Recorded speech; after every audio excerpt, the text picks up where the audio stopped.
రాజ అయినంత అధికారం ಅವನಿಗಿತ್ತು ಪ್ರೇರ. నేను రాజున్నాను అధికారం తనకు. దేవుడు అధికారం ತೆಗೆದಾಕಿದ್ದಾರೆ. దేవుడు అధికారం తీసివేసినాడు. హల్లెలూయా హల్లెలూయా హల్లెలూయಾ హల్లెలూయಾ. ಅದಕ್ಕೋಸ್ಕರ ಇಲ್ಲಿ ಹೇಳ್ತಾನೆ ಆತನ ಮಾವ ಎಷ್ಟು ಒಳ್ಳೆ ವಾಕ್ಯದ ಪ್ರೇರ. ಮತ್ತೊಮ್ಮೆ ಸಹ ರಿಪೀಟ್ ಮಾಡ್ತೇನೆ ನಾನು. ಅಂದ್ರೆ ಆ ಯಾವ ವಿಷಯದಲ್ಲಿ ಐಗುಪ್ತರು ಅಂದ್ರೆ ಗರ್ವ ಪಟ್ಟಿದ್ರು ಅದೇ ವಿಷಯದಲ್ಲಿ ಅವರನ್ನು ತಗ್ಗಿಸದಂತೆ ದೇವರು ಮಾಡಿದನು ಪ್ರೇರ. చెప్పండి, అక్కడ ఏ విషయంలో అయితే ఐగుప్తు జనాలు అక్కడ గర్వపడుతున్నారు ఆ విషయంలో దేవుడు ಯಾವ ವಿಷಯದಲ್ಲಿ ಗರ್ವ ಪಡ್ತಿದ್ರು, ఏ విషయంలో అయితే గర్వపడుతున్నారు ఆ విషಯದಲ್ಲಿ ఆ ఒక విషయంలో వాళ్ళను ತಗ್ಗಿಸುವುದರಿಂದ తగ్గించినాడని ಯೆಹೋವನ ಎಲ್ಲಾ ದೇವರುಗಳಿಗಿಂತ ದೊಡ್ಡವನೆಂಬುದಾಗಿ దేవుళ్ళకి గొప్పవాడై ఉన్నాడు. హల్లెలూయా హల్లెలూయా. ಮೊದಲು ಹೇಳಿದನ ಫರೋನು ಯೆಹೋವ ಯಾರೋ ಮೊದಲು ಅಂತ ನನಗೆ ಗೊತ್ತಿಲ್ಲ ಅಂತ ಹೇಳಿದಾನೆ. అయితే మొదటిగా అన్నాడు ఫరో ఏమన్నాడు, దేవుడు ఎవడో నాకు తెలియదు. ಆದ್ರೆ ಅದನ್ನ ಗೊತ್ತಾಗಿಲ್ಲ ಲಾಸ್ಟ್ಗೂ. అయితే చివరికి తన తెలిసినది ಯೆಹೋವನು ದೊಡ್ಡ ದೇವರಾಗಿದ್ದಾನೆ. యెహోవనే గొప్ప దేవుడైతే ಮಾಡುವ ದೇವರಾಗಿದ್ದಾನೆ. ಅದ್ಭುತಾలు చేసి ಮಹತ್ವ ಕಾರ್ಯಗಳು ಮಾಡುವ ದೇವರಾಗಿದ್ದಾನೆ. ಸಮುದ್ರವನ್ನ ನೀರಿನ ಸಮುದ್ರದಲ್ಲಿ ಗೋಡೆ ತರ ಮಾಡಿದ ದೇವರು. అయితే సముద్రం గోడ చేసి ಪರಾಕ್ರಮವುಳ್ಳ ದೇವರಾಗಿದ್ದಾನೆ. పరాక్రమగల దేవుడు. హల్లెలూయా హల్లెలూయా. ಅರ್ಥ ಮಾಡ್ಕೊಂಡೆ ಯಾವ ವಿಷಯದಲ್ಲಿ ಗರ್ವ ಪಡ್ತಾ ಇದ್ದಾನೋ ಆ ವಿಷಯದಲ್ಲಿ ಅವರನ್ನು ತಗ್ಗಿಸುವಂತೆ ದೇವರು ಮಾಡಿದ್ದಾನೆ. ಫರೋ ఏ విషయంలో గర్వపడ్డాడో ఆ విషయంలో దేవుడు తగ్గించుకునేలాగా చేసినాడు. హల్లెలూయా హల్లెలూయా. హల్లెలూయా హల్లెలూయా. సౌలు ಅಂತ వ్యక్తి ನೋಡ್ತೇವೆ ಪ್ರೇರ. అయితే సౌలు అనే ఒక వ్యక్తి మనం చూస్తున్నాం. దేవుని ಕೃಪೆಯಿಂದ, దేవుని కృప నుండి, ಯಾವುದರಿಂದ ಯಾವುದ್ರಂದ್ರೆ ದೇವ್ರ ಕೃಪೆಯಿಂದ ಆತನ ರಾಜ ಆಗಿದ್ದಾನೆ. అయితే దేవుని కృప నుండి తను రాజు అయినాడు. ಆತನು ಏನ್ ಮಾಡಿದನು ಗೊತ್ತಾ? ఏం చేసినాడు తెలుసా? దేవుని భయపಡಬೇಕಾಗಿತ್ತು. దేవుని భయపడాల్సింది, దేవుని ಮಾತು ಕೇಳಬೇಕಾಗಿತ್ತು, దేవుని మాట వినాల్సింది. ಆದ್ರೆ ದೇವ್ರ ಮಾತು ಕೇಳಿಲ್ಲ. దేవుని మాట ಜನರಿಗೆ ಭಯಪಟ್ಟು, జనాలను భయపడి ಆಜ್ಞೆ ಬಿಟ್ಟುಕೊಟ್ಟು దేవుడు చేసిన ಪ್ರಕಾರ ಜೀವನ ಮಾಡಿ ಸಲುವಾಗಿ ದೇವ್ರು ಏನ್ ಮಾಡಿದ್ರು ಗೊತ್ತಾ? అయితే అక్కడ ఇష్ట ప్రకారంగా జీవించే దేవుడు ఏం చేశాడు? ಸೌಲ మీద ಕೃಪೆನ ತೆಗೆದುಹಾಕಿದ್ದಾರೆ. తీసివేసినాడు. ಏನ್ ತೆಗೆದುಹಾಕಿದ ದೇವರು? ಕೃಪೆ. ಏನ್ ತೆಗೆದುಹಾಕಿದ್ದಾರೆ? ಸಾಮ್ಸನಿಗೆ ಏನ್ ತೆಗೆದಿದ್ದಾರೆ? ಬಲ. ಸಾಲೋಮನಿಗೆ ಏನ್ ತೆಗೆದಿದ್ದಾರೆ? ಅಧಿಕಾರ. ಇಲ್ಲಿ ಸೌಲಿಗೆ ಏನ್ ತೆಗೆದಿದ್ದಾರೆ? ಕೃಪೆ. ಸೌಲಿಗೆ ಏನ್ ತೆಗೆದಾರೆ? ಕೃಪೆ. ಸಾಮ್ಸನಿಗೂ ಬಲ, ಸಾಲೋಮನಿಗೂ ಅಧಿಕಾರ ತೆಗೆದ. ಅಂದ್ರೆ ಇಲ್ಲಿ ನೋಡ್ರಿ, ಈ ಫರೋನು ಆಕ್ಚುಲಿ ಐಗುಪ್ತ ದೇಶದ ಫರೋನು ಯಾವ ವಿಷಯದಲ್ಲಿ ಗರ್ವ ಪಡ್ತಾ ಇದ್ದೇನೋ ಆ ವಿಷಯದಲ್ಲಿ ಅವರನ್ನು ತಗ್ಗಿಸಿದ್ದಾರೆ. ಐಗುಪ್ತ ದೇಶಗಳು ಫರೋ ఏ విషయం అయితే గర్వ పడుతున్నాడో ఆ విషయంలో తగ్గించి ಹೋದಾಗ ನನಗೆ ಬಹಳ ಆಶ್ಚರ್ಯ ಆಗಿದೆ. ಪರಲೋಕದಲ್ಲಿ ಆಕ್ಚುಲಿ ಎಲ್ಲಕ್ಕಿಂತ ಸುಂದರವಾಗಿರ್ತಕ್ಕಂಥ ಪ್ರಧಾನ ದೇವದೂತರು ಅಲ್ಲಿ ಇವತ್ತಿನ ಸೈತಾನ್ ಲೂಸಿಫರ್ ಅಂತವಲ್ಲ, ಆತ ದೇವರಿಗೆ ಆರಾಧಿಸ್ತಕ್ಕಂಥ ಆಗಿದ್ದಾನೆ. అయితే పరలోకంలో అన్నిటికన్నా ప్రాముఖ్యమైన లూసిఫర్ దేవుడు అక్కడ ఆరాధిస్తున్న దేవునికి. ಅಂದ್ರೆ ಪರಲೋಕದಲ್ಲಿ ಹಗಲಿರುಳು ದೇವ್ರ ಮುಂದೆ ಆತನು ಹಗಲಿರುಳು ಕೋಟಿ ದೇವದೂತರು ಸಂಗಡ ಆತನ ಏನ್ ಮಾಡಿದ ದೇವರಿಗೆ ಆರಾಧಿಸ್ತಕ್ಕಂಥ ప్రధాన దేవదూతలు. అయితే అక్కడ పగులంతా అక్కడ ప్రధానకు దేవదూత పగలంతా అక్కడ కోటి దేవదూతలతో ఆరాధిస్తున్నాడు. సుందరవాದ దేవదూతలు, అందమైన ఒక ప్రధాన దేవదూత, ప్రధానకు దేవుడు ఆరాధನೆಗಾಗಿ ನೇಮಿಸಲ್ಪಟ್ಟಂತ ಆ ಒಂದು ದೇವದೂತನು, ఆరాధన కొరకు ನೇಮಿಸಿದ ದೇವದೂತ, ಆತನ ಒಳಗಡೆ ಒಂದು ಗರ್ವ ಬಂದಿದೆ. తన లోపల గర్వం వచ్చినది. ನಾವು ಎಲ್ಲರೂ ಸೇರಿ ದೇವರಿಗೆ ಆರಾಧಿಸ್ತಿದ್ದೇವಲ್ಲ, అయితే మనం అందరం కూడి దేవుని ఆరాధిస్తున్నాము కదా. ನಮಗೋಸ್ಕರ ಹೀಗೆ ಜನ ಆರಾಧಿಸಬೇಕು. అయితే నాకు కూడా జనాలు ఇదే రీతిగా ఆరాధించాలి. ಅದರೊಳಗೆ ಆ ಮಾತು ಬಂದಿದ್ರು, ಅದು ಆಲೋಚನೆ ಬಂದಿದ್ರು. ఆలోచన తన లోపల వచ్చినది. దేవుడు సడన్ಲಿ ఏం ಮಾಡಿದ್ರು ಗೊತ್ತಾ? దేవుడు సడన్ಲಿ అక్కడ ఏం చేసినాడు తెలుసా? ಅಲ್ಲಿಂದ ಕೆಳಗೆ ದೊಬ್ಬಲ್ಪಟ್ಟಿದ್ದಾರೆ. కిందికి దొబ్బేసినాడు దేవుడు. ಏನ್ ಮಾಡಿದಾರ? ఏం చేసినాడు? ದೇವ್ರ ಮುಂದೆ ದೇವ್ರ ಮುಖ ನೋಡುತ್ತಾ ದೇವರೊಂದಿಗೆ ಆತನು ಪ್ರತಿದಿನ ಇರತಕ್ಕಂತ ಆ ಲೂಸಿಫರ್ ಇವತ್ತು ಭೂಲೋಕಕ್ಕೆ ಬಿದ್ದಿದ್ದಾನೆ. ಕಾರಣ ಏನಂತಂದ್ರೆ ಆತನ ಒಳಗಡೆ ಗರ್ವ ಬಂದಿದೆ. దేవుడితో ఉండి దేవుని ముఖం చూసి ఆరాధిస్తున్న ఒక దేవదూత ఏం చేసినాడు? దేవుడు అక్కడి నుంచి దొబ్బి వేసినాడు. హల్లెలూయా హల్లెలూయా హల్లెలూయా హల్లెలూయಾ. ಅಂದ್ರೆ ಇವತ್ತು ಆಕ್ಚುಲಿ ನಾವ್ ಏನ್ ಅರ್ಥ ಮಾಡ್ಕೋಬೇಕು ಈ ವಾಕ್ಯದಿಂದ ಅಂತಂದ್ರೆ, ಇವತ್ತಿನ ಸಂಡೆ ವಾಕ್ಯದಿಂದ ನಾವು ಯಾವ ವಿಷಯದಲ್ಲಿ ಗರ್ವ ಪಡ್ತಾ ಇರ್ತೇವೋ ಆ ವಿಷಯದಲ್ಲಿ ದೇವರು ತಗ್ಗಿಸಿಕೊಳ್ಳುವಂತೆ ಮಾಡ್ತಾರೆ. ನಮ್ಮನ್ನ తల తగ్గిస్తుವಂత దేవుడు మాట్లాడతారు. ఆదివారం మనం ఏ వాక్యము నేర్చుకుంటే మనం ఏ విషయంలో అయితే గర్వ పడుతున్నామో ఆ విషయంలో దేవుడు మనల్ని తల తగ్గించేలాగా చేస్తాడు. హల్లెలూయా హల్లెలూయా. ನಾನು ಕಾಲೇಜ್ ಓದುತ್ತಿರುವಾಗ ನಾನು ಏನ್ ಮಾಡಿದೆ ಗೊತ್ತಾ? ಕೆಲವರು ಎಕ್ಸಾಮ್ ಬರೀತಿದ್ದಾನ. అయితే కాలేజ్ చదువుతున్నప్పుడు కొన్ని ఎగ్జామ్స్ రాసేవాని. ನನ್ನ ఎగ్జామ్ ಅಲ್ದೇ ಬೇರೆ ಯಾರಾದ್ರೂ ಫೇಲ್ ಆಗ್ತಾರಲ್ಲ, అయితే నా ఎగ్జామ్స్ కాకుండా వేరే వాళ్ళు ఫెయిల్ అవుతారు కదా, ಅವ್ರು ಏನ್ ಮಾಡ್ತಾರೆ? ನನ್ನ ಕೂಡಿಸಿ ಎಕ್ಸಾಮ್ ಬರೆಸ್ತಾರೆ, ಪಾಸ್ ಮಾಡಿ ಕೊಡ್ತಿದ್ದಾರೆ. అయితే వాళ్ళు ఏం చేస్తున్నారు? గుసిపెట్టి ఎగ్జామ్స్ రాసించేవారిని పాస్ చేయాలని. ಅವ್ರು ಪಾಸ್ ಆಗಲ್ಲ ಅಂತ ಹೇಳಿ, ಅವ್ರು ಬರ್ಲಕ್ ಬರಲ್ಲ ಅಂತ ಹೇಳಿ ನನಗೇನ್ ಮಾಡ್ತು, ಸ್ವಲ್ಪ ನೀವು ಎಕ್ಸಾಮ್ ಬರ್ಕೊಡು ನಮ್ಮ ಮಕ್ಕಳಿಗೆ ನಮ್ಮ ಮಗನಿಗೆ ಅದಕ್ಕೆ ಕೆಲವರು ಎಕ್ಸಾಮ್ ಬರೆದ ಆಲ್ರೆಡಿ ಪಾಸ್ ಮಾಡ್ಕೊಟ್ಟಿದ್ದಾನ. ಆಕ್ಚುಲಿ ದೇವರಿಗೆ ಅದು ಇಷ್ಟ ಇಲ್ಲ ಪ್ರೇಯರ್. అయితే దాన్ని చూస్తే కూడా దేవునికి అది ఇష్టం కాదు. దేవుడు జ్ఞాನ ನನಗೆ ಕೊಟ್ಟಿದ್ದಾರೆ. దేవుడి జ్ఞానం నాకు ఇచ్చినాడు. ನನಗೋಸ್ಕರ ಕೊಟ್ಟಿದ್ದಾರೆ. నా కొరకే ఇచ్చినాడు. ನಾನು ದೇವರಿಗಾಗಿ ಉಪಯೋಗಿಸಲ್ಪಡಬೇಕು. దేవుడి కొరకే ಕೆಟ್ಟದಕ್ಕಾಗಿ ನಾವು ಉಪಯೋಗಿಸಿದ್ದೇನೆ ಪ್ರೇಯರ್. చెడుదాని కొరకే ಅದು ಆಕ್ಚುಲಿ ಗವರ್ನಮೆಂಟ್ ದೃಷ್ಟಿಯಲ್ಲಿ ಕೆಟ್ಟದದು. అది గవర్నమెంట్ దృష్టిలో చెడుది ಅದು ತಪ್ಪಾಗಿರ್ತಕ್ಕಂಥ ವಿಷಯ. ಅದು తప్పైన విషయము. ಬೇರೆ ಎಕ್ಸಾಮ್ ಕುಂತು ಅವ್ರ ಎಕ್ಸಾಮ್ ಕುಂತು ನಾನು ಅವ್ರಿಗೆ ಪಾಸ್ ಮಾಡಿಕೊಡ್ತಿದ್ದೇನೆ. అయితే వేరే ಹೆಚ್ಚಿಸ್ಕೊಳ್ಳೋದಕ್ಕೆ ಹೇಳ್ತಾ ಇಲ್ಲ ನಾನು. అయితే ಹೆಚ್ಚಿಸ್ಕೊಳ್ಳೋದು కాదు కానీ ಅಂದ್ರೆ ಇದು ಆಕ್ಚುಲಿ ರಾಂಗ್. ಇದು ದೇವರ ದೃಷ್ಟಿಯಲ್ಲಿ ಮತ್ತು ಸರ್ಕಾರ ದೃಷ್ಟಿಯಲ್ಲಿ ತಪ್ಪಾಗಿದೆ. అయితే దేవుని దృష్టిలో సర్కారు దృష్టిలో తప్పైనది. ನೀವು ಇಲ್ಲಿ ಕೇಳ್ತಕ್ಕಂಥ ವಾಕ್ಯ ಕೇಳ್ತಾ ಸರಿ ಕೇಳ್ರಿ. అయితే వినండి వాక్యం బిట్టిన మీరు ఇక్కడ ದೇವರು ನಿಮಗೆ ಯಾವುದಾದ್ರೂ ಒಂದು ತಲಾಂತ್ ಕೊಟ್ಟಿದ್ದಾರೆ. అయితే దేవుడు ఏదైతే మీకు తలాంత్ ఇచ్చినా ಬಲ ಆಗ್ಲಿ ಜ್ಞಾನ ಆಗ್ಲಿ ಅಥವಾ ಆಸ್ತಿ ಆಗ್ಲಿ ಅಂತಸ್ತು ಆಗ್ಲಿ ಅಥವಾ ಬೆಳ್ಳಿ ಆಗ್ಲಿ ಏನೇ ಎನಿ ಫಂಡ್ ಯಾವುದೇ ವರ ಆಗ್ಲಿ ದೇವರು ಕೊಟ್ಟಿದ್ರೆ ಅದು ದೇವರಿಗಾಗಿ ಉಪಯೋಗಿಸಲ್ಪಡ್ಬೇಕು. అయితే మీకు దేవుడు ఏదైతే ఇచ్చినాడో దేవుని కొరకే అది మీరు వాడండి. ఆ విషయంలో గర్వపడకు. గర్వపడకండి. Hallelujah hallelujah hallelujah hallelujah. Praise the lord praise the lord. ಅಂದ್ರೆ ಈ ವಿಷಯ ಯಾಕೆ ನಿಮ್ಗೆ ಗಮನಕ್ಕೆ ತರ್ತಂದ್ರೆ ಈ ವಿಷಯಕ್ಕೆ ಮುಂದೆ అంటే ಇದು ಆಕ್ಚುಲಿ ದೇವರ ಆಲೋಚನೆ ಅಲ್ಲ, ಇದು ಸೈತನ ಆಲೋಚನೆ. ఇది దేవుని ఆలోచన కాదు, సాతానుని ఆలోచన ఉన్నది. ಹೌದಲ್ರಿ? అవునా? ಇವತ್ತು ನಾ ಚರ್ಚಿಗೆ ಹೋಗೋದ್ರು ನಡೆಯಲ್ಲ. నేను మందిరాన్ని వెళ్ళకపోతే మందిరం నడవదు. ಅಂದ್ರೆ ಹೇಳಿದ್ರೆ ತಪ್ಪು ತಿಳ್ಕೊಬೇಡ್ರಿ, తప్పుగా అర్థం చేసుకోకండి. శేఖర్ ಅಂದ್ರು ಶಾದ್ರಕರ್ ಅಂದ್ರು ಅವ್ರ ಮೇಲೆ ಹೇಳ್ತೇನೆ ನಾನು. అయితే మేమిద్దరం ఇక్కడ ఉన్నామనుకోండి, శేఖర్ ನಾ ಕೀಬೋರ್ಡ್ ಭಾಷೆಗೆ ಹೋಗೋದ್ರಿಗೆ ಟೋಟಲಿ ಆರಾಧನೆ ನಡೆಯಲ್ಲ. అయితే నేను కీబోర్డ్ భాషకి వెళ్ళకపోతే అక్కడ ఆరాధన జరగదు. ಶಾದ್ರಕ್ ನಾವು ಪ್ಯಾಡ ಹೊಡೆದ್ರೆ ಇವತ್ತು ಆರಾಧನೆ ನಡೆಯಲ್ಲ. అయితే ಶಾದ್ರ ಪ್ಯಾಡ వాయించకపోతే ఆరాధన జరగదు. ఆరాధನೆ ಮಾಡಕ್ಕೆ ಆರಾಧನೆ ಇದ್ದು ನಾನು ಆರಾಧನೆ ಮಾಡಕ್ ಹೋದ್ರೆ ಆರಾಧನೆ ನಡೆಯಲ್ಲ. అయితే ఆరాధన చేసే ఆరాధనకు రాకపోతే జరగదని ಅನ್ಬೇಕಾ? అనల్ల మీరు ఆ రీతిగా ಅನ್ಬೇಕಾ ಅನ್ಬಾರ್ದ? ದಸರತ್ ವಿಡಿಯೋ ಕ್ಯಾಮ್ರಾ ಮಾಡ್ತಾ ಇವತ್ತು ವಿಡಿಯೋ ಕ್ಯಾಮ್ರಾ ಮಾಡಕ್ ಹೋದ್ರೆ ವಿಡಿಯೋ ಕ್ಯಾಮ್ರಾ ಮಾಡಿ దశరథ్ ఇక్కడ వీడియో కెమెరా చేయడానికి వస్తాడు, తను రాకపోతే వీడియో కెమెరా చేసే వాళ్ళు ఎవరు ఉంటారు అనొచ్చా? ಇವತ್ತು ನಾವು ವಾಕ್ಯ ಹೇಳಕ್ ಹೋಗೋದ್ರ ಒಡ್ರು ಕೊಲ್ಲದಾಗ ಯಾರು ವಾಕ್ಯನೇ ಹೇಳಕ್ ಸಾಧ್ಯ ಇಲ್ಲ. ಅದು ಸಭೆನೇ ಬಂದು ಬಿಡ್ತದ, ಅದು ಸ್ಟಾಪ್ ಆಯ್ತಾ ನಾ ಅನ್ಕೋಬೇಕಾ? ಬೋಧಿಸಕ್ಕೆ వెళ్తాను అక్కడ ಅನ್ಕೋಬೇಕಾ ಅನ್ಕೋಬೇಡ? ಅನ್ಕೋಚ್ಚಾ? ಕಮಾನ್ ಚರ್ಚ್ ಕಮಾನ್ ಹೇಳ್ಬೇಕಾ? ಈ ರೀತಿಯಾಗಿ అనొచ్చా? ಅನ್ಕೋಬೇಕಾ? ನಾನಿಲ್ಲಂದ್ರೆ ದೇವ್ರು ಮತ್ತೊಬ್ಬ ನಿಂದ್ರಿಸ್ತಾನೆ. అయితే నేను లేకపోతే దేవుడు ఇంకొక నిలబెడతాడు. ಹೌದಲ್ಲ? అవునా? ಹೇಳೋದು ಅರ್ಥ ಆಗ್ತದ? చెప్పింది అర్థమవుతుందా? ಏನೋ ಪಾಸ್ಟರ್ ಏನ್ ಹೇಳ್ತಾರೋ ಅರ್ಥ ಆಗ್ತಾ ಇಲ್ಲ. అయితే ఏమో పాస్టర్ మీరు ఏం చెప్తారో మాకు అర్థం కాకొస్తున్నది. Praise the lord praise the lord. ಅರ್ಥದಿಂದ ಮಾತೇನು ಗೊತ್ತಾ? చెప్తున్న మాట ఏంటి తెలుసా? ಬಹಳ ಇಂಪಾರ್ಟೆಂಟ್ ಮಾತಿದೆ. ಅಂದ್ರೆ ಆಕ್ಚುಲಿ ಜನರಿಗೆ ಸೈತಾನ್ ಮೋಸ ಮಾಡ್ತಾ ಇದ್ದಾನೆ. అయితే జనాలకు సాతానుడు మోసం చేస్తున్నాడు. ಅಂದ್ರೆ ಯಾವ ವಿಷಯದಲ್ಲಿ ನಾವು ಗರ್ವ ಪಡ್ತಾ ಇದ್ದೇವೋ, ఏ విషయంలో గర్వ పడుతున్నామో, ಅಂದ್ರೆ ಗರ್ವ ಪಡ್ತಾ ಇದು ಆಕ್ಚುಲಿ ದೇವ್ರ ಮಕ್ಕಳು ಇದು ಲಕ್ಷಣ ಅಲ್ಲ. ಇದು అయితే మన గర్వపడే దేవుని పిల్ల లక్షణము కాదు, ಇದು ಸೈತಾನದ ಒಂದು ಲಕ್ಷಣ. ఇది సాతాను ఒక లక్షణమై ఉన్నది. ಸಾಮ್ಸನ್ ಒಳಗಡೆ ಸೈತಾನ್ ಹೋಯ್ತು. అయితే సామ్సన్ లోపల సాతాను గడి వెళ్ళినాడు, ನಾಶ ಮಾಡ್ತಾರೆ, నాశనం చేసినాడు, ಫಲನ ತೆಗೆದಾಕ್ತಾರೆ ದೇವರು, ఫలము తీసేసినాడు దేవుడు. ಹೌದಲ್ರಿ? అవునా? ಸಾಲಮನ್ ಮನುಷ್ಯನ ಒಳಗೆ ಸೈತಾನ್ ಹೋಯ್ತು. అయితే సాల్మోను ఒక వ్యక్తి లోపల సాతాను గడి వెళ్ళినాడు. ಸಾಲಮನದ ಅಧಿಕಾರ దేవుడు ತೆಗೆದಾಕ್ತಾರೆ. అయితే సాల్మోను లోపల అధికారం దేవుడు తీసివేసినాడు. ಸೌಲನ ಮೈದಾಗ ಸೈತಾನ್ ಹೋಯ್ತು. సౌలు పైన సాతాను గడి వెళ్ళినాడు. ಏನ್ ಮಾಡಿದ್ರು? ದೇವರು ಕೃಪೆನ ತೆಗೆದಾಕ್ತಾರೆ. దేవుడు అక్కడ కృపను తీసివేసినాడు. హల్లెలూయా హల్లెలూయా. ಒಬ್ಬ ವ್ಯಕ್ತಿ ನೋಡ್ತೇವೆ ಬೈಬಲ್ ಅಲ್ಲಿ ಒಳ್ಳೆ ವ್ಯಕ್ತಿ. అయితే బైబిల్ ఒక వ్యక్తి చూస్తే చాలా మంచి వ్యక్తి. ನೆಬೂಕದ್ನೆಚ್ಚರ್ ಒಳ್ಳೆ ಮನೆ ಕಟ್ಟಿದ್ದಾರೆ. అయితే నెబుకద్నెజర్ మంచి ఒక ఇల్లు కట్టినాడు, సుందరವಾದ మನೆ కట్టిದ್ದಾರೆ, చాలా అందమైన ఇల్లు కట్టినాడు, మನೆ కట్టిದ್ದಾರೆ, చాలా మంచి ఇల్లు. అతను మನೆ మీద నింತು ಹೇಳ್ತಾನೆ, అయితే ఇల్లు మీద నిలబడి అంటున్నాడు, ಎಷ್ಟು ದೊಡ್ಡ ಮನೆ ಕಟ್ಟಿದ, ఎంత పెద్ద ఇల్లు కట్టినాను ಅಂತ గర్వ పడతాడు, అని గర్వపడుతున్నాడు. ಎಲ್ಲರೂ అన్ಕೋತೇವೆ మನೆ ನಾ కట్టిದ అನ್ಕೋತೇವೆ. అయితే మనం అందరం అనుకుంటాం ఇల్లు ನಾವೇ ಹಂಗೆ ಅನ್ಕೊಂಡಿದ್ದಾನ, నేను కట్టే అనుకున్నాను. ಮನೆ ನಾವು ಕಟ್ಟಲು ಪ್ಲೀಸ್. అయితే ఇల్లు మనము కట్టము. ಯಾರು ಕಟ್ತಾರೆ ಮನೆ? ఎవరు కడతారు ఇల్లు? ಕೀರ್ತನ 127 ಅಂತ ಮೊದಲು ಯೆಹೋವನು ಮನೆ ಕಟ್ಟಿದರೆ ಕಟ್ಟುವುದು ಕಷ್ಟಪಡೋದು ವ್ಯರ್ಥ ಅಂತ ಪ್ರೇರ. అయితే యెహోవా ఇల్లు కట్టే కష్టపడే వ్యర్థమని ఇక్కడ రాయబడ్డది. ನಾವು ಸಣ್ಣದಾಗ್ಲಿ ದೊಡ್ಡದಾಗ್ಲಿ ಮನೆ ಕಟ್ಟಿದಾಗ ನಾವು ಗರ್ವ ಪಡಬಾರದು. అయితే చిన్నది గాని పెద్దది గాని ఇల్లు కడుతున్నప్పుడు మనం గర్వ పడకూడదు. ಅದು ಆಕ್ಚುಲಿ ಆ ಮನುಷ್ಯ ಗರ್ವ ಪಟ್ಟಿದ್ದಾನೆ, ರಾಜ.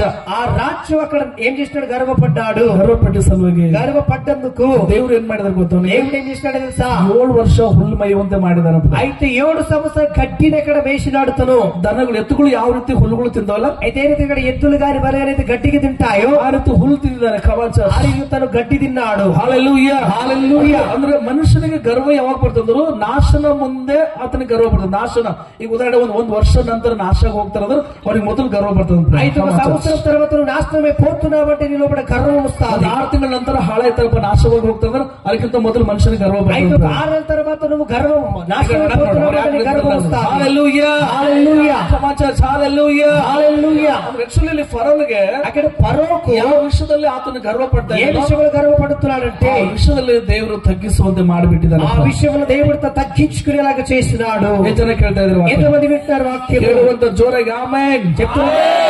హల్లెలూయా హల్లెలూయా. దేవుడు ನನಗೆ ಮಾತಾಡ್ತಾ ಇದ್ದಾರೆ ಅಂತಕ್ಕಂಥವ್ರು అయితే దేవుడు నాతోనే మాట్లాడుతున్న అన్నవారు ವಾಕ್ಯದ ಮೂಲಕವಾಗಿ ನಿಮ್ಮ ಜೀವನದಲ್ಲಿ ಬದಲಾವಣೆ ಬರಬೇಕು. ఈ వాక్య ಮೂಲಕ నీ జీవితంలో మార్పు రావాలి. ಅಯ್ಯೋ అయ్యో ನನಗೆ ದೇವರು ಈ ತಲಾಂತ್ ಕೊಟ್ಟಿದ್ದಾರೆ, దేవుడికి తలపు ಈ ಜ್ಞಾನ ಕೊಟ್ಟಿದ್ದಾರೆ, జ్ఞానం ಈ ವರ ಕೊಟ್ಟಿದ್ದಾರೆ, వరం ఇచ్చినాడు. ದೇವರಿಗಾಗಿ ಉಪಯೋಗಿಸಲ್ಪಡಬೇಕು. దేవుని కొరకు వాడబడాలని. హల్లెలూయా హల్లెలూయా. ಇದು ದೇವರನ್ನು ಕೊಟ್ಟಿದ್ದಾರೆ. దేవుడు నాకు ఇచ్చినాడు. హల్లెలూయా హల్లెలూయా. ದೇವರನ್ನು ಕೊಟ್ಟಿದ್ದಾರೆ. దేవుడు నాకు ఇచ్చినాడు. ದೇವರಿಗಾಗಿ ಉಪಯೋಗಿಸಲ್ಪಡಬೇಕು. దేవుని కొరకు ಈ వాడబడాలి. ವಿಷಯದಲ್ಲಿ ಗರ್ವ ಪಡಬಾರದು. ఈ విషయంలో గర్వపడకూడదు. హల్లెలూయా హల్లెలూయా. ಇದು actually ಸೈತಾನ ಸ್ವಭಾವವಾಗಿದೆ, సాతాను గారి ಇದು స్వభావం ಸೈತಾನ ఉన్నది. ಗುಣವಾಗಿದೆ. సాతాను గారి గుణమై ఉన్నది. ಅಂತ ಹೇಳಿ ನಾವು ಒಂದು ವೇಳೆ ಇವತ್ತು ಈ ಸಂದೇಶದ ಮೂಲಕವಾಗಿ ಈ ವಾಕ್ಯದ ಮೂಲಕವಾಗಿ ಒಂದು ವೇಳೆ ಬದಲಾವಣೆ ಆದ್ರೆ అయితే ఒకవేళ ఈ దినం ఈ వాక్యాన్ని మూలకంగా సందేశం మూలకంగా మనం మార్చుకున్నట్టయితే ನಾಶ ಆಗುವುದಿಲ್ಲ. ನೀವು మనము నాశనము కాలేము. హల్లెలూయా హల్లెలూయా. ನಮ್ಮ ಜೀವನದಲ್ಲಿ ಸಮಸ್ಯೆಗಳು ಬರುವುದಿಲ್ಲ. మీ జీవితంలో సమస్యలు రావు. ದೇವ್ರು ಮಾತಾಡ್ತಾ ಇದ್ದಾರೆ. దేవునితో మాట్లాడుతున్నాడు. ಮೊದಲೇ ನಿಮ್ಗೆ ನಾಶ ಮಾಡಲ್ಲ ತಿಳಿಸ್ತಾರೆ. ದೇವ್ರು ಮಾತಾಡ್ತಾರೆ ಸೇವಕರ ಮುಖಾಂತರ, ವಾಕ್ಯದ ಮುಖಾಂತರ. అయితే దేవుడు మొదటిగా నీకు నాశనము చేయడు గాని సేవకుల మూలకంగా వాక్యాన్ని మూలకంగా దేవుడు మొదటిగా మాట్లాడుతాడు. ದರ್ಶನದ ಮುಖಾಂತರ, దర్శనము ಕನಸಿನ ಮುಖಾಂತರ ದೇವ್ರು ಮಾತಾಡ್ತಾರೆ. కల మూలకంగా దేవునితో ಎಚ್ಚರಿಸ್ತಾರೆ. ದೇವರು దేవుడిని హెచ్చరిస్తాడు. ಇವತ್ತು ನಿನ್ನನ್ನು ಎಚ್ಚರಿಸ್ತಾ ಇದ್ದಾರೆ. అయితే దేవుడి ನಾನು ಯಾರನ್ನು ನೋಡಿ ವಾಕ್ಯ ಹೇಳ್ತಾ ಇಲ್ಲ, ఎవరిని చూసి వాక్యం బోధించినట్లే గాని సో ಈ వాక్యము ಪ್ರೇರೇಪಣೆ ಸಲಹೆ ಹೇಳ್ತಾ ಇದ್ದೀನಿ ನಾನು. వాక్యం ప్రేరేపమైందని చెప్తున్నాను. సో ఈ ದಿನ ಏನ್ ತಿಳ್ಕೊಬೇಕು ಗೊತ್ತಾ? ఈ దినం మనం ఏం తెలుసుకోవాలి?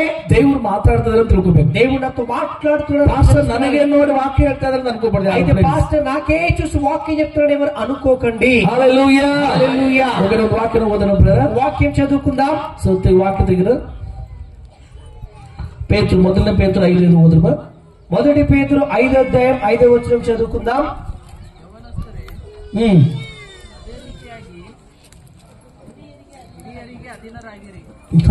ಮೈಕ್ ತಗೋಬಿಡ್ರ.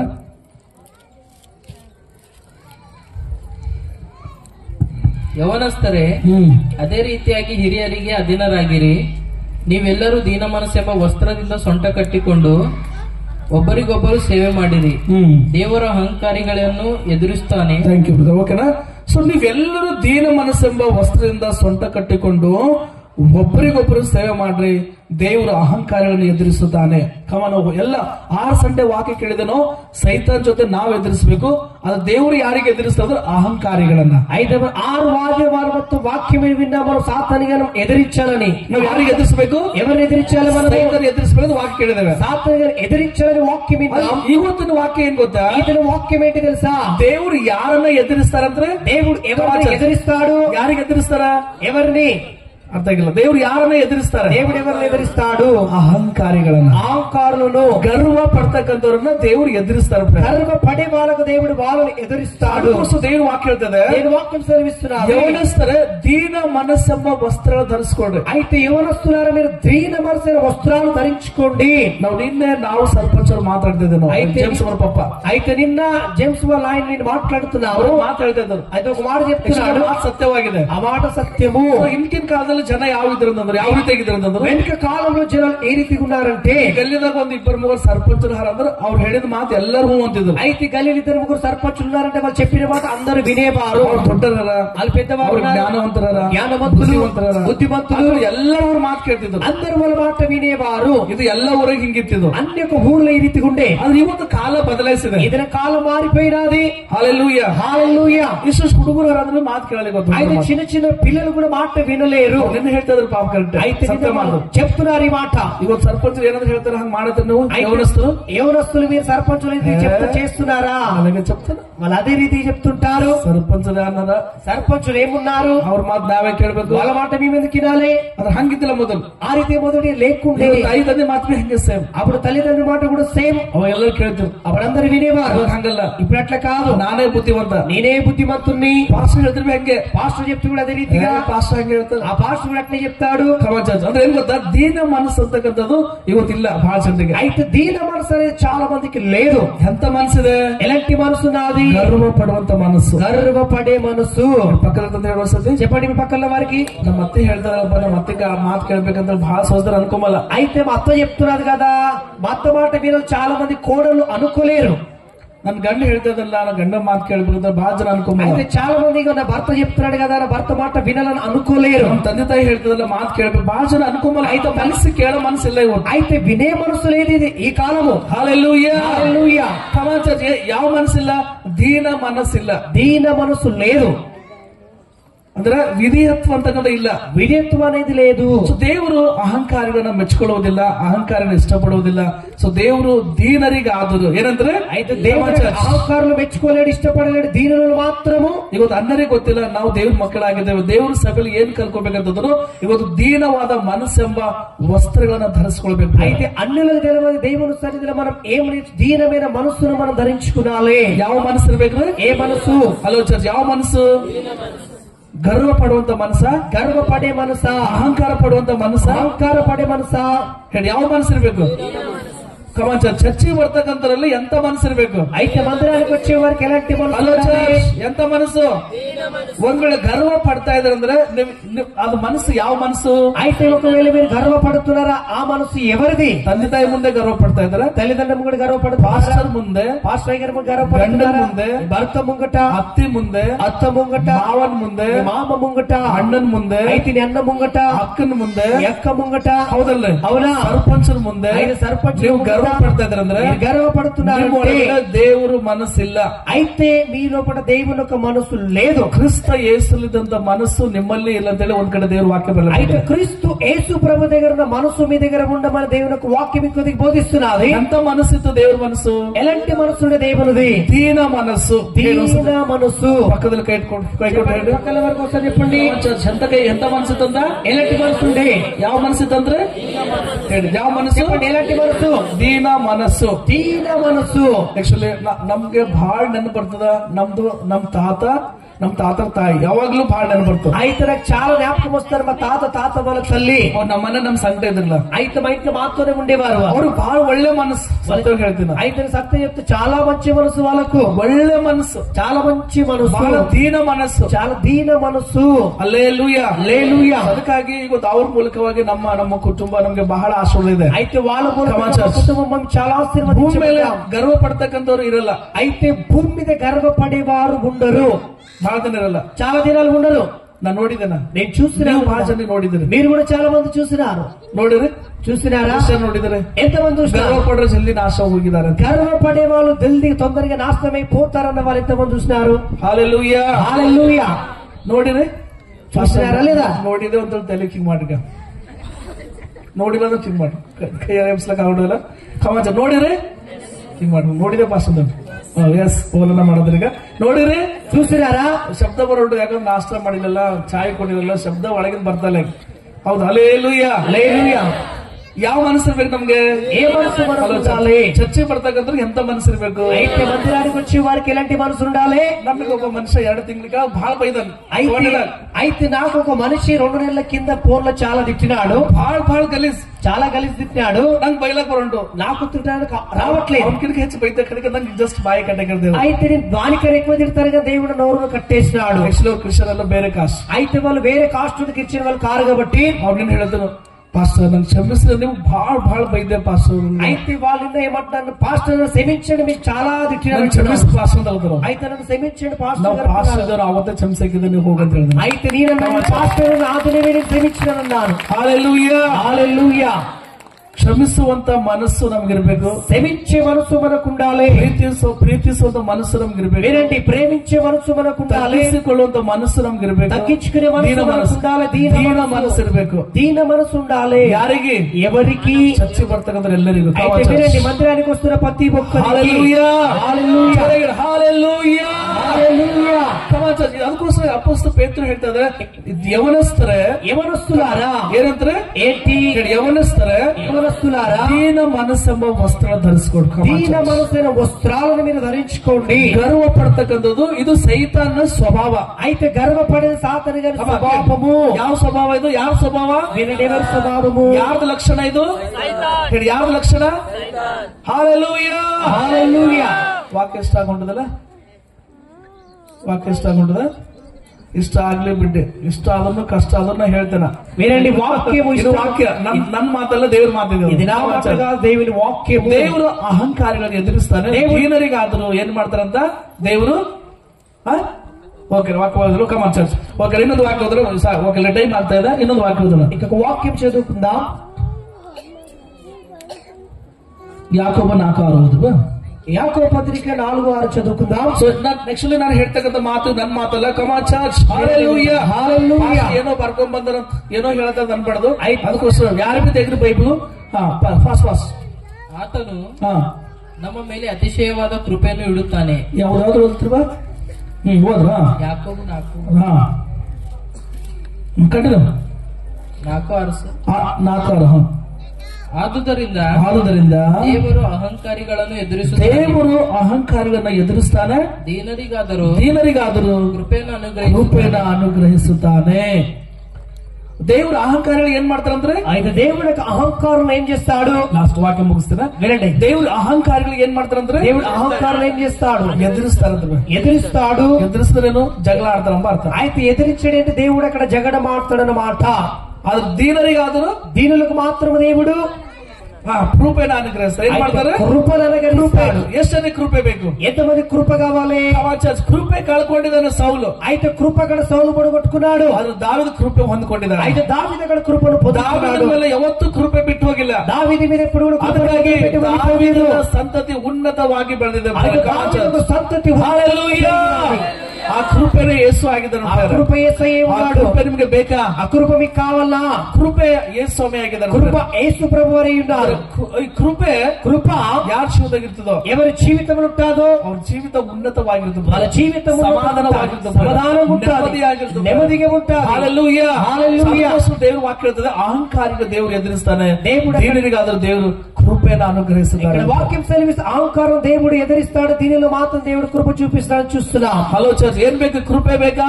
కృప కావాలా? ಬೇಕಾ ಬೇಡ್ತಾರೆ? కావాలా వద్దా? ಬೇಕಾ ಬೇಡ? ఏం ಮಾಡ್ಬೇಕಂತ? కృపೆ ಬೇಕಾದರೂ తగ్గించుకోండి ప్లీజ్. అయితే మీకు కృప కావాలంటే మీరు తగ్గించుకోండి, ಹೆಚ್ಚಿಸ್ಕೋಬೇಡ್ರಿ, ಹೆಚ್ಚಿంచుకోండి, గర్వపడಬೇಡ್ರಿ, గర్వపడకండి, అహంకార పడಬೇಡ್ರಿ, అహంకార పడకండి. అదే మోసే మామ అదే ಹೇಳ್ತಾ ಇದ್ದಾರೆ. మోసే మామ అదే అంటున్నాడు. ಹೇಳ್ತಾ ಇದ್ದಾರೆ, ಮೋಸೆ ಐಗುಪ್ತ ದೇಶದಲ್ಲಿ ಇರ್ತಕ್ಕಂಥ ಐಗುಪ್ತ ದೇಶ ಆ ಜನ ಯಾವ ವಿಷಯದಲ್ಲಿ ಗರ್ವ ಪಡ್ತಾ ಇದ್ದಾರೆ? ಈ ವಿಷಯದಲ್ಲಿ ಗರ್ವ ಪಡುತ್ತಾರೆ. ಆ ವಿಷಯದಲ್ಲಿ ಅವರು ತಗ್ಗಿಸಿಕೊಳ್ಳುವಂತೆ ಮಾಡಿದ್ದಾರೆ. తగ్గించుకునేలాగా చేసినాడు. ಮಾತನಿಗೆ ಅರ್ಥ ಆಗಿಲ್ಲ. ಏನ್ ಮಾಡಿದಾರೆ ಆ ವಿಷಯದಲ್ಲಿ ದೇವರು? ಆ ವಿಷಯದಲ್ಲಿ ಅದೇ ವಿಷಯದಲ್ಲಿ ನೀನು ಯಾವ ವಿಷಯದಲ್ಲಿ ಗರ್ವ ಪಡ್ತಾ ಇದೆಯೋ, ఏ విషయంలో గర్వ ದೇವರು ಅದೇ ವಿಷಯದಲ್ಲಿ ತಗ್ಗಿಸಿಕೊಳ್ಳುವಂತೆ ಮಾಡ್ತಾರೆ. అదే విషయంలో దేవుడు తగ్గించుకునే. ಅದಕ್ಕೋಸ್ಕರ ಇವತ್ತು ವಾಕ್ಯ ಏನಪ್ಪಾ ಅಂತಂದ್ರೆ, ವಾಕ್యం ఏంటంటే ನಮಗೆ ದೇವರು ಕೊಟ್ಟಿರ್ತಕ್ಕಂಥ ಕೃಪಾವರಗಳಾಗ್ಲಿ, ಆತ್ಮಿಕ ವರಗಳಾಗ್ಲಿ, ಆತ್ಮೀಯ ಫಲಗಳಾಗ್ಲಿ, ಸೊ ದೇವರು ನಮ್ಗೆ ಏನಾದ್ರು ಕೊಟ್ಟ ಆಸ್ತಿ, ಬಂಗಾರ, ಬೆಳ್ಳಿ, ಜ್ಞಾನ, ಬುದ್ಧಿ, ಬಲ ಏನಾದ್ರೂ ಕೊಟ್ಟಿದ್ರೆ ದೇವರು ಅದು ದೇವರಿಗಾಗಿ ಉಪಯೋಗಿಸಪಡಬೇಕು. ಅಪ್ಪ ಇದು ದೇವರೇ, ಇದು ನಿಂದನ್ನ ಹೇಳ್ಬೇಕು. దేవుడు మనకి ఏదైతే ఇచ్చినాడో దేవుని కొరకే వాడబడాలి. దేవుడిది నీదు నాదని మనం అనాలి. ಏನನ್ಬೇಕಿದು? ದೇವರೇ, ಇದು ನೀವು ಕೊಟ್ಟಿದ್ರಿ. దేవుడు ಇದು ನಿನಗಾಗಿ ಉಪಯೋಗಿಸಲ್ಪಡಬೇಕು. నీ కొరకే ಇದು ನಿಂದು ಪ್ರಭುವ, నీది ప్రభువ, ಏನೂ ಇಲ್ಲ ಪ್ರಭುವ, ఏది కూడా లేదు, ಎಲ್ಲ ನಿಂದಿದೆ ಪ್ರಭು. ఎంత నీది, ಬಲ ಇದು ನಿಂದು, నాకు బలం నీది, ಜ್ಞಾನ ನಿಂದು, ಆಸ್ತಿ ಇದು ನಿಂದು, ఇచ్చిన ఆస్తి నీది, ಕೊಟ್ಟಿದ ಮಕ್ಕಳು ನೀವು ಕೊಟ್ಟಿದ್ದೀರಿ, ఇచ్చిన పిల్లలు ಇದು ಮನೆ నిందు, ఇల్లు నీది. ಚರ್ಚ್ ಕೇಳ್ತಾ ಇದ್ರಿ, ಗಾಡಿ ನೀವು ಕೊಟ್ಟಿದ್ರಿ, ಕಾರ್ ನೀವು ಕೊಟ್ಟಿದ್ರಿ, కార్ నీవు ఇచ్చినా. ನಾವು ಯಾವ ವಿಷಯದಲ್ಲಿ ಗರ್ವ ಪಡಬಾರ್ದು. ಯಾಕಂದ್ರೆ ಅದೆಲ್ಲ ದೇವರು ಅನುಗ್ರಹ ಮಾಡಿದ್ದಾರೆ. ಅದು ದೇವರಿಗಾಗಿ, ಅದು ದೇವರಿಗೆ ಮಾತ್ರ ಮಹಿಮೆ ಆಗಬೇಕು. అయితే మనం ఏ విషయంలో కూడా గర్వపడకూడదు. దేవుడు ఇచ్చినాడు, దేవుని విషయంలో మనం గర్వపడాలి. హల్లెలూయా, హల్లెలూయా. సందేశ లాస్ట్ ఏం ಗೊತ್ತಾ? ಐಗುಪ್ತರು ಯಾವ ವಿಷಯದಲ್ಲಿ ಗರ್ವ ಪಟ್ಟಿದ್ದಾರೋ ఐగుప్తులు ఏ విషయంలో గర్వపడ్డారో అదే విషయంలో తగ్గించుಕೊಳ್ಳುವಂತ దేవుడు ಮಾಡಿದ್ದಾರೆ. అదే విషయంలో తగ్గించుకునేలాగా దేవుడు చేస్తున్నాడు. హల్లెలూయా. హల్లెలూయా. అదే విషయంలో దేవుడు తగ్గించుಕೊಳ್ಳುವಂತ ಮಾಡಿದ್ದಾನೆ. అదే విషయంలో దేవుడు తగ్గించుకునే రీతిగా చేసినాడు. ಯಾಕಂತಂದ್ರೆ ఎందుకంటే ಅವನು ದೇವರಿಗೆ ಎದುರಿಸಿದಾನೆ. దేవుడు తను ఎదిరించాడు. దేవుడు ಎದುರಿಸ್ತಕ್ಕಂಥವರಿಗೆ దేవుడికి దేవుడు ಎದುರಿಸ್ತಾನೆ. దేవుడు ಅಹಂಕಾರ ಎದುರಿಸ್ತಾನೆ. అహంకారం ఎదిరిస్తాడు. ಎದುರಿಸ್ತಾನೆ. అహంకారం ಗರ್ವ ఎదిరిస్తాడు. ಪಡ್ತಕ್ಕಂಥವ್ರಿಗೆ ದೇವರು ಏನ್ ಮಾಡ್ತಾರೆ ಗೊತ್ತಾ? గర్వపడే వాళ్ళు దేవుడు ఎదిరిస్తాడు. ಅಹಂಕಾರಿಗಳು ದೇವರು ಎದುರಿಸ್ತಾರೆ. అహంకారులు దేవుడు ఎదిరిస్తాడు. ಆದ್ರೆ ದೀನರಿಗೆ ಆದ್ರೆ ದೇವ್ರ ಕೃಪೆಯನ್ನು అయితే ಅನುಗ್ರಹಿಸ್ತಾನೆ. దీనిలో మాత్రం దేవుడు కృపను అనుగ్రహిస్తాడు. ದೇವ್ರ ಕೃಪೆಯನ್ನು ಹೊಂದ್ಕೊಂಡು ಜೀವನ ಮಾಡಿ దేవుని కృపను పొందుకొని జీవిద్దాం. ಟೈಮ್ ಎಲ್ಲರೂ ಮ್ಯಾಗಿಡ್ అందరం పైకి లేదా ಪ್ರತಿಯೊಬ್ಬರು ದೇವ್ರಿಗೆ ಗೊತ್ತ ಪ್ರೇಯರ್ ಮಾಡ್ಬೇಕು. ಹೋದ್ ಸಂಡೆ ಪ್ರೇಯರ್ ಮಾಡಿಲ್ಲ. అయితే వినండి, ఇది నేను ప్రార్థన చేస్తాను, పోయిన ఒక వారానికి ప్రార్థన చేయలేం కాబట్టి ಎಲ್ಲರೂ ಮ್ಯಾಗಿಡ್ అందరం పైకి లేదా ಪ್ರತಿಯೊಬ್ಬರು ಈ ದಿನ ಏನ್ ಕಲ್ಕೋಬೇಕಂತ